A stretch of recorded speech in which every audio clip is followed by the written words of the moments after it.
Hey, what's up, everybody? Chris here, and I wanted to give you my thoughts on the newly revealed, or should I say finally revealed, Nintendo Switch 2. Going into this, I wasn't sure how accurate the leaks were, but the nearer that we got to this day, Thursday, it seemed like we had a really good sense of what this thing was going to be because there was a lot of convergence of different leakers saying essentially the same thing. A lot of the same mock-ups kind of being shown.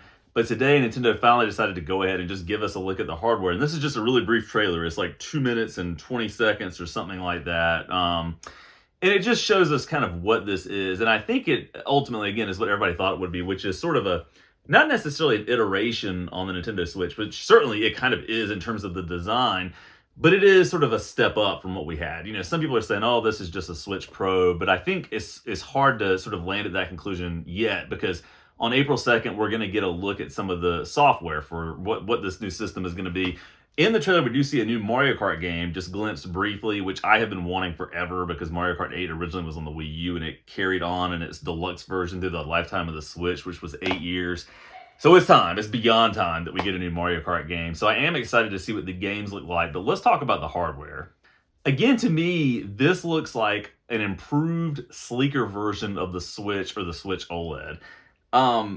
What I would say is that on the one hand, my reaction to this is finally it's here. We've been waiting forever for this. We've got it. There is a new system coming.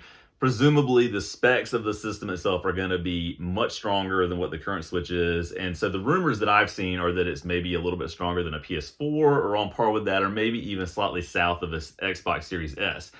If that's the case, that's amazing because that means we're going to get a lot of kind of third-party games bought onto the system that just simply would not have been possible on the original Switch hardware. So I am excited about that. I'm excited for somebody like Digital Foundry to get under the hood of this thing and tell us a little bit more about what's happening and sort of evaluate the tech specs of it in more detail. But again, finally, that's kind of my initial reaction. To be honest, my other reaction is not necessarily disappointment, but it's kind of what I thought would happen, which is Nintendo's going to play it safe. I mean, the original Switch has now outsold the PS2. It is a runaway hit by every conceivable metric. So I kind of had a sense that they probably weren't going to stray too far from the original Switch approach, and they didn't, right? And even the name itself, Switch 2, is meant to tell you this is a better version of the Switch, but it's still the Switch that you know and love. But also, Nintendo is sort of known for doing wacky things. I think back to the Nintendo 64 controller when that first came out. I think back to the weird design of the GameCube and sort of those smaller CD games that came with that. I think about the Wii U, which I still argue, you can see it behind me here, is one of the more underappreciated consoles of the past 15 to 20 years. But again, from a monetary perspective, I knew they weren't going to stray too far from what they've got with the Switch because, listen, it is a great system. I think it's one of the best systems ever made. I don't know where it slots into my category overall for that. I mean, I think the Dreamcast is still probably my favorite game console of all time, but this is up there. I play my Switch a good bit. I will say, though, in the past year, I haven't played it quite as much, but I mean, you can see I've got my Switch games here. Like, I love the Switch. I love Nintendo first-party titles. I'm glad that we've got a beefier system, but part of me can't help but think that, I wanted some Nintendo weirdness. Maybe there's something embedded in this that hasn't been sort of parsed out yet in the brief trailer that we've given.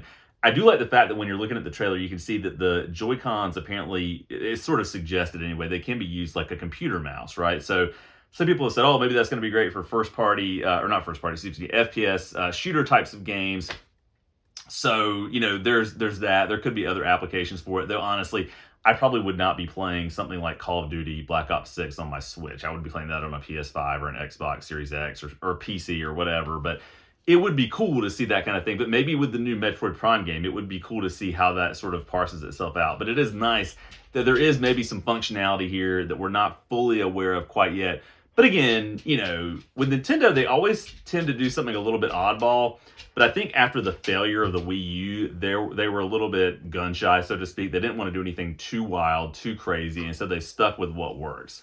Again, I think the overall design looks nice. I love that the screen is bigger. As someone who's nearing 43 years old and on occasion, not super frequently, has to use readers at times, it'll be nice to have that bigger screen.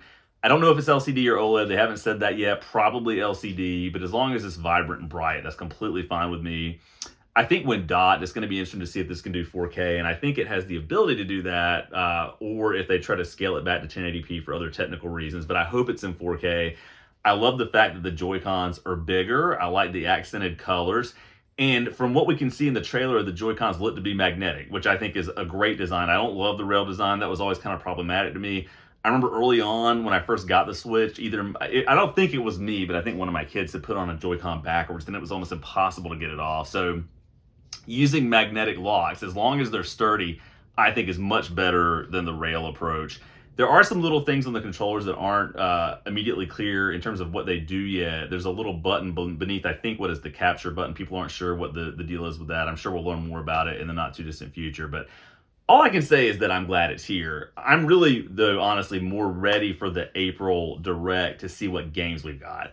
I want to see a 3D Mario. I want to see more about what is going to be probably titled Mario Kart 9. Maybe there's a Zelda remake on the way. Maybe we're getting an updated version of Ocarina of Time. It's hard to imagine that a sequel to something like Tears of the Kingdom is finished at this point, but I can't wait to see what they've got cooking and to see what this ultimately looks like. And yes, I will pre-order this, get it day one. Cannot wait to dig into it as a lifelong Nintendo fan. So anyway, those are my thoughts on the Switch 2. I do love the name also.